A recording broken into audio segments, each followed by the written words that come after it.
social media, which was once perceived as a competitor to amateur radio, is no longer a competitor. It is an enabler.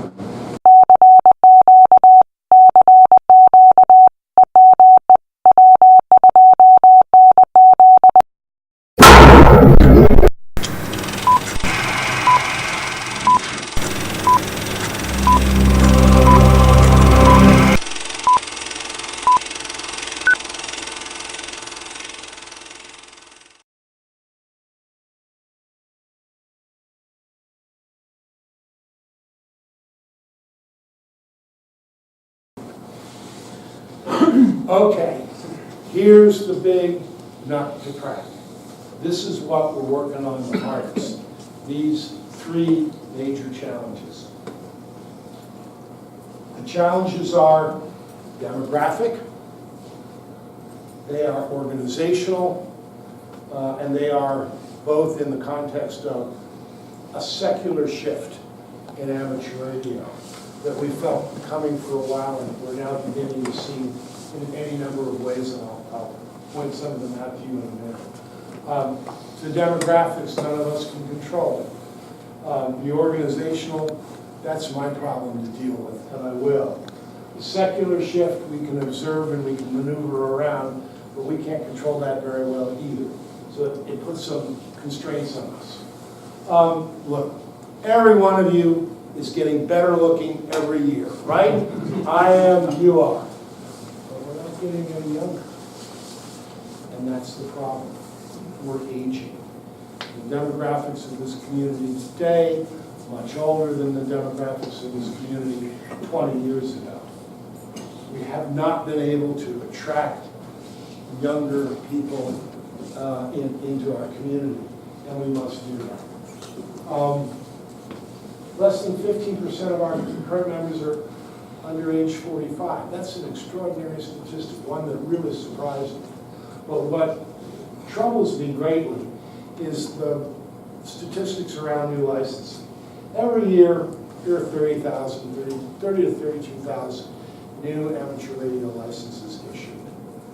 That's a lot. That's really actually pretty impressive. But only 15 to 20% of them join the American Radio Relay League. And really disturbing statistic is after a year, half of those new joiners disconnect. So that says to me, what is it that we are not offering people who are willing to invest a lot of time and a lot of work to get a license, to get on the air, to join the league, pay $50, and then at the end of a year, they don't want to be members anymore. And there's a lot of evidence that they are not on the air. So we are working very, very hard, a team of people across all the departments, throwing away all the assumptions, all of the rules. Is there a question? Yeah, sorry for the intrusion. No. The 30,000 number, could you give us some idea what the age spread of that is? Is there still that huge hole in middle-aged people? I cannot accept anecdotal. It's a very fair question. I can't tell you because the FCC will not allow us to collect age data. So here's what we do.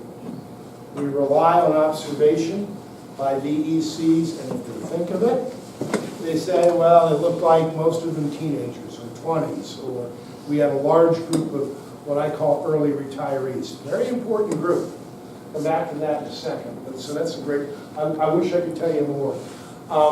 There are ways to research it and infer it, and we're going to spend some money and find out because it's an important question. We're also going to spend a lot of time finding out why people are disconnected at the end of the year. So I've asked Diane Petrella, who's our manager of membership, to deliver to me every month the list of the people who unjoined the ARRL after joining as new hands only a year ago. I want their name, their call sign, and their telephone number. And I'm going to pick 10 at random, and every month I'm going to call 10 of them, and I'm going to ask them why they unjoined ARRL. Because I don't think surveys work. I don't think that telephone calling systems and outside contractors can get through. You got enough garbage on your phone at night. I'm going to call, I'm going to make those calls until I have a good enough idea to bring in some professionals and take a look at it. That is a very disturbing statistic. In addition to the major demographic population shift, have you noticed that people are moving back into the city? The rate of growth of the population in dense urban areas is 1.6% a year. The overall U.S. population grows at 1.1% a year. So the growth rate in cities is 60% higher, and that means that basically the less densely populated areas are becoming even less dense. The cities are not HF-friendly locations. It isn't the way we've always done ham radio. We've got to give a lot of thought as to how we're going to continue to provide HF-style activities in cities, and especially in homeowner association style living, which is 80% of the new construction? 90% of the new construction. That's pretty scary. And that's why Mike and Chris Emily, our general counsel, have labored long and hard on 1301, and it's why 1301 is such an important piece of legislation, because it is a way to manage the problem created by a population shift we just can't control. Some of our IT systems date back pre-Y2K. That was 1999, in case anybody forgot. We're going to have to, we were doing all that. We'll work on January 1st. We're going to have to spend $1 million to bring our basic operating systems up to date. I mean, it isn't that they weren't well designed and conceived back in the late 90s. It's just they're way out of date. There's nobody around to call. You know, when you're in trouble, there's no Ghostbusters. They're just not serviced. We have to service them ourselves. And we're going to bring them up to speed. These are the systems you never see. These are the customer service systems, the subscription systems. Make sure you get your QST on time. Those kinds of systems. If we do it right, you'll never know. If we don't do it right, you'll know. So that's a major priority for us. Because what we want to offer you and what you are entitled to as members of the American Radio Relay League is first-class service. People respond, they get back to you, they answer your questions, they take your orders, they update your membership. We also have to streamline a number of the functions that we've been doing pretty much the same way for years and years and years. Just to recognize that there's technology to be substituted for labor, there's price changes that need to be made to reflect increased costs. In fact, the problem with organizations like ours is our cost structure is 50% people, half of our cost. Our cost of people rises faster than our revenues. That dog won't hunt for very long.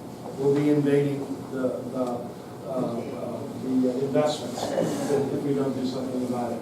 We have to be, and I remind everybody throughout the league almost every day, we have to be very good stewards of your money. And we also have to be agents of change. There is something else going on. It's the third thing. There's a secular shift taking place in the amateur radio community. Part of it is aging. Part of it is the sunspot cycle. Part of it is the economic cycle. I wish I were smart enough to really figure out what's going on here, but I'll tell you what my instincts are, is that we're going to head down in a little bit of a trough for a couple of years and then come back up again as any activity goes through cycles. We're seeing it in our advertising, in our QST and other advertising. It's down, I think 2017 will be $400,000 lower than 2015. So it's a $400,000 drop. It's about 7%. That's serious. That's major. What's causing it? Well, our advertisers aren't spending more money with us. They want to spend less. A number of our advertisers, our traditional advertisers, have gone out of business. AES was the largest one this year, and a few of the smaller advertisers which are basically proprietorships, that just sort of hung up their track shoes and said, you know, I'm retiring too, thank you very much. We're going to, you know, liquidate the business, sell the business, whatever, but we're not going to advertise it. So we're dealing with that. And we have to be very thoughtful operating in this kind of environment. We're investing about $280,000 in overhauling DXCC. DXCC, how many of you are DXCC? Wow. That's even more than the podcast. That's the hallmark awards program of ARRL. We've got to reinvest in it because we haven't invested anything in the last 10 years. But let me tell you, the revenues in DXCC, in awards and contests, are going down. They've been trending, they've been flat for about 10 years and they're beginning to trend down. So we're investing money in an activity which is not growing in terms of its popularity right now and the revenues associated with it. In my old world, if I did something like that, I'd be out in the street in an hour. Okay, but we're going to do it because DXCC and our awards programs and our contests are the core of ARRL, and we're in it for the long run. It's difficult to predict how long this is going to last. I think I believe it's not an indefinite downturn. It's just an indeterminate downturn. Well, Yes, I can appreciate you might not want to interrupt you, but I don't understand how you make revenue from DXCC and why it's important. we charge for awards and we charge for certificates. We charge for contest awards. Okay, it's been a long time since I got Since you anything did it? right, and it was always free. You know? We'd like to make it cheaper and more costly. I'm sorry? It's free when you log them in, but it's not free when you request Right. a certificate It's free to enter or the you want data. to include your cards into a pool or something. One of the things we're looking at is instead of sending you a certificate or something, if you're in Japan or in Raritan, New Jersey, doesn't matter, we're sending you a high-resolution file that you can print yourself, or you can take over to Kinko and you can get printed on really solid paper, or you can just say print one for me, but we'll charge for that. We're trying to make it, a lot of people care about the certificates, many people don't. It's just, you know, another notch in the gun handle. But we're trying to be thoughtful about that too and offer a variety of options for folks. And bring this stuff up sort of in the 21st century. Does that answer your question? Yes. Okay. So we don't know how long it's going to last, so we have to be really careful about it. Now, back to that metaphor of the brick. Because a lot of you are all around the country. Mike goes around the country with me in Dayton and down in Hancation, and we talk to many members. And they say, what can we do? We want to help. We want to bring amateur radio to the classroom. We want to bring kids into our into the club. We want to recruit new members. But how is it possible to do it? Such an enormous problem, turning around the demographics. And I go back to what Louis Kahn said. Everybody's got to pick up a brick. If everybody picks up a brick and lays it down in a course, we can build that huge, monstrous government center that he designed for Bangladesh. It's just many hands making work light. How do you pick up a brick? Well, go out and find a talented young person or a person who is early retired. Maybe they were fortunate enough to achieve retirement in their 50s or early 60s. They're looking for something to do, for an intellectually satisfying, lifelong learning, enriching experience like amateur radio. Go out and find that person, just one person, and bring them into the fold. Show them what you do. Teach them the magic arts. That's picking up a brick. Or if you want to do it on a larger scale, teach an electronics course. We are so short of volunteer instructors. We just built a new volunteer instructors database because we believed that we had 4,500 volunteer instructors across the country. When we populated the database, we found out we had 4,500 volunteer instructors, but only about 600 of them were actually active. We've got a real shortage of volunteer instructors. If you've got a gift for teaching, or almost got a gift for teaching, that's great. Don't waste that gift. Pick up a brick, teach a course. You can pick up a brick by finding another hand who has interests different than yours. I will tell you, I was a DX rag chewer for years. That was the greatest fun I ever had, and I like to build a lot of stuff. And about 7 years ago, I ran into a group of hands that were into high-speed multimedia, 2.4 gigahertz and 5 gigahertz multimedia. Take an ordinary router, 81 milliwatt router, and you hijack the software and you turn it into a mesh node, and you put a high gain antenna on it, and you can go for miles on 81 milliwatts. You can move huge amounts of data, video, audio, VoIP messaging. We did a shot across Lake Okeechobee in Florida. I don't know if you're familiar. I think it's the largest landlocked lake in America, but it's the only place we could find where we had no obstructions. And we did a shot from the south end of the lake up to the canal that goes out to the Atlantic. It was 17 miles. And when we turned it on and the link came up, and the link quality, which is sort of like the S meter for networks, came up to 80%. There were 10 people there, ranging in age from 16 to 60, and we were all jumping up and down like kids. It was the most amazing experience to throw 2.4 gigahertz RF across water. That was really exciting. Find somebody who does something different than you do. You may really find it intriguing, and guess what? They may enjoy what you do as well, and you can both learn from the experience. And then, of course, the shameless Commerce Department. Why don't you buy a brick? Become a member of the Diamond and buy a brick. And we had this marvelous veranda outside the main doors of headquarters wherein rest the bricks of many, many hands, living and not. I salute them every day on the way out. It would be wonderful if you bought a brick for the person that brought you to amateur radio, to remember that individual forever in a veranda, $250. Forever, it will be remembered as your mentor.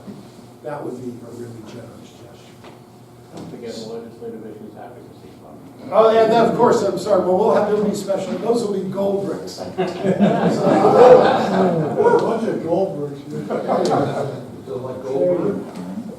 Anyway, this is where your money and your resources going the next couple of years in core IT infrastructure, in membership systems, in a new ARRL website that just isn't the one we have, really a kludge. I'm embarrassed.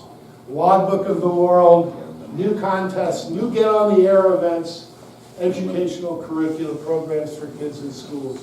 That's what we're doing with your membership dollars and your gifts. I came to you not to tell you about exciting contesting or the latest DXpedition. I came to report on your lead, and I'm prepared to answer questions now on your lead. If I look to the future, folks, and I had a career looking to the future with a fair amount of success, I would say the best way for us to predict the future of amateur radio is to go out and invent it. Thank you very much.